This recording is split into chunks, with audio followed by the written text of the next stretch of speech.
This week I feel slightly traumatized. Let's try again. And we're back. This week we're going to talk about Deadly Class, both the show on Sci-Fi and the comic that mildly traumatized me. In Portland's indie scene, I read Blue Onion and I'm still not exactly sure what happened to my brain, but I'm into it. We're also going to talk about the Ghostbusters reboot, because it turns out if boys complain about something too much, then they'll get their own. Also, we're going to take time to talk about Spider-Man Far From Home. That trailer dropped and I am super psyched. If you haven't seen it, log on to any social media site and you'll probably run across it. And also, we can't forget about Goose. That's right, Goose, Captain Marvel's cat, who got his own glorious poster and might possibly be the best part of the movie coming up. And I'm saying that with very high hopes for this movie. So without further ado, let's talk comics. I love that you can see me from only here up because I get to wear yoga pants and nobody needs to know. I changed my hair. I'm a redhead again. Let's just get that out of the way.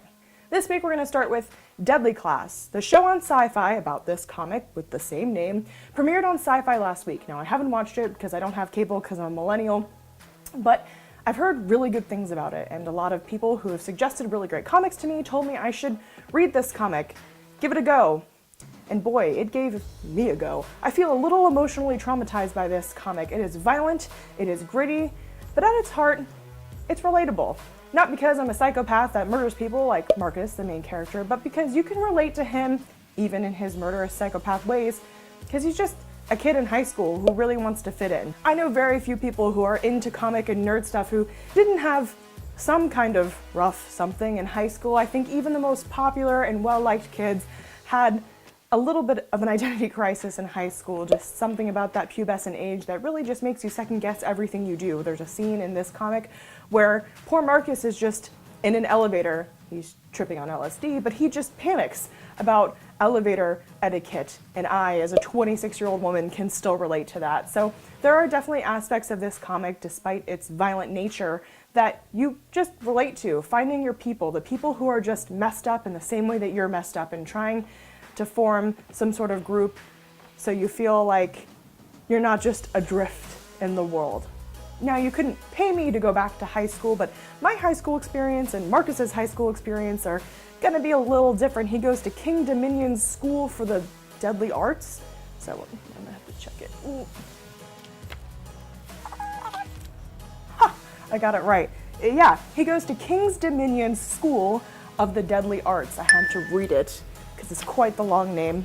It's no Xavier's school, but it's run by a similarly bald man, and it's a school to teach kids how to be assassins. Now I won't ruin the plot for the Now I won't ruin the plot for you. Pick up the first trade and read it. I truly was flipping page and page and page. It's pretty late right now. It's after 1 a.m.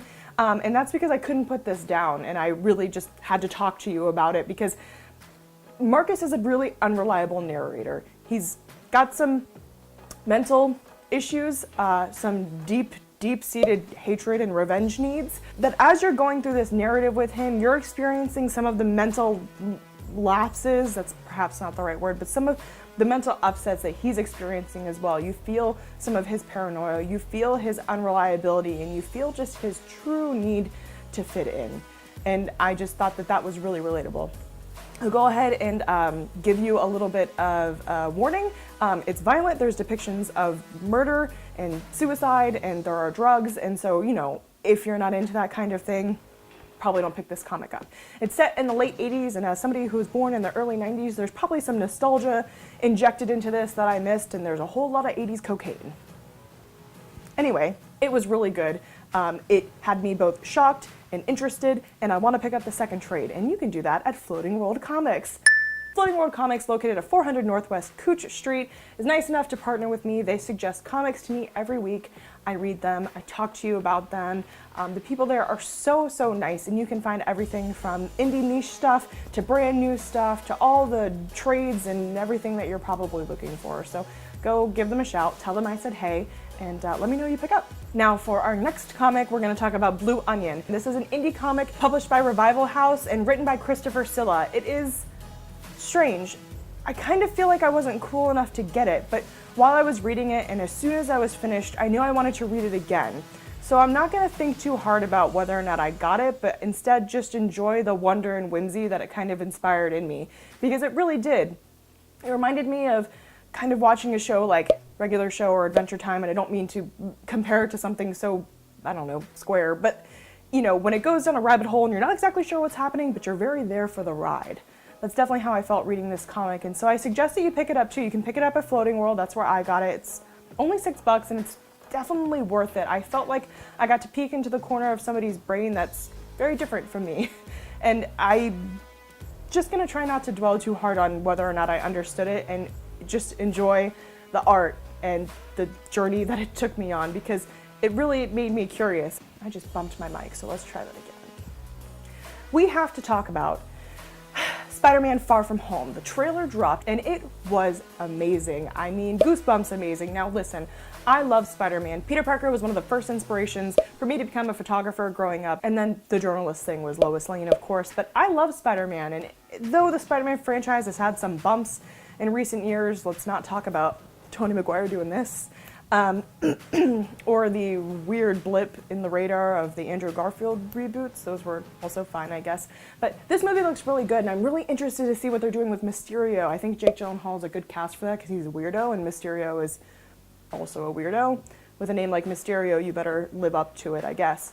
I think that Tom Holland is a great nervous Peter Parker, so I'm really excited to see where that's headed, and I'm excited to see the movie. I'm kind of bummed I have to wait, but Captain Marvel will fill the Marvel hole in my heart. Speaking of Captain Marvel, we have to talk about this poster of her cat Goose.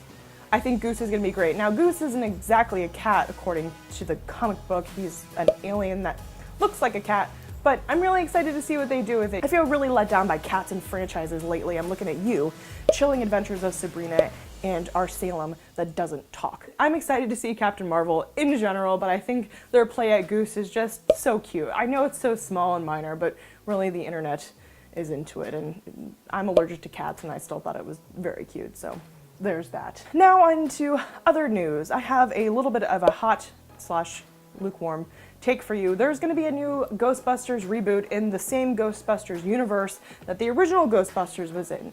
Now, we had an all-female Ghostbuster reboot and the internet cried about it. Here are some headlines for you, a lot of them.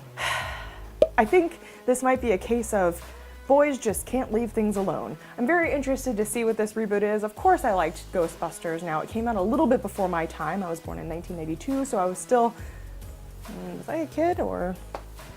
Hey Siri, what year did Ghostbusters come out? I found 5 for you to choose from. Ghostbusters. So I was born, like I said, in the early 90s, and so, you know, it came out a little bit before my time, but I did see it as a kid, and I did like it, but I'll agree, it doesn't hold the same sort of nostalgia in my heart that it does for a lot of people who are right at that prime age for when this movie came out to really sort of enjoy it and have it be part of their pop culture movement.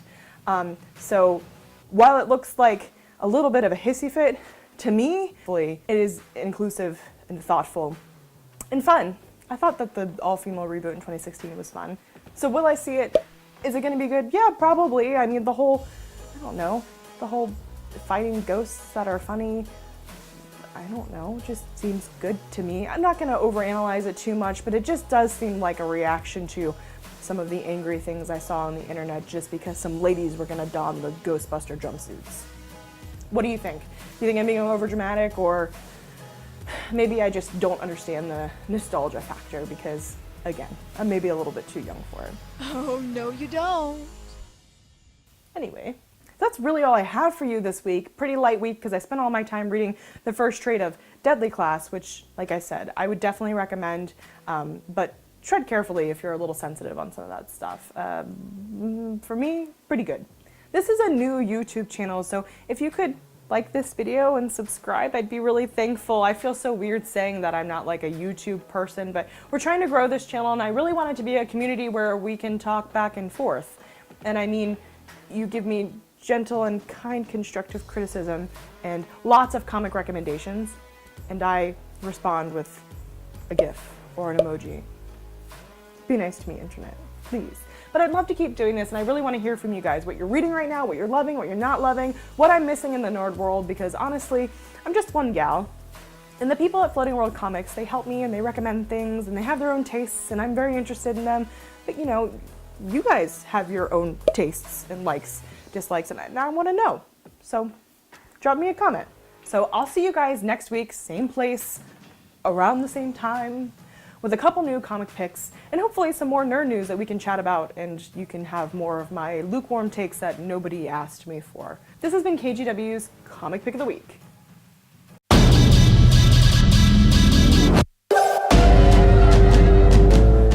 Also a very old Descendants t-shirt. Y'all like the Descendants?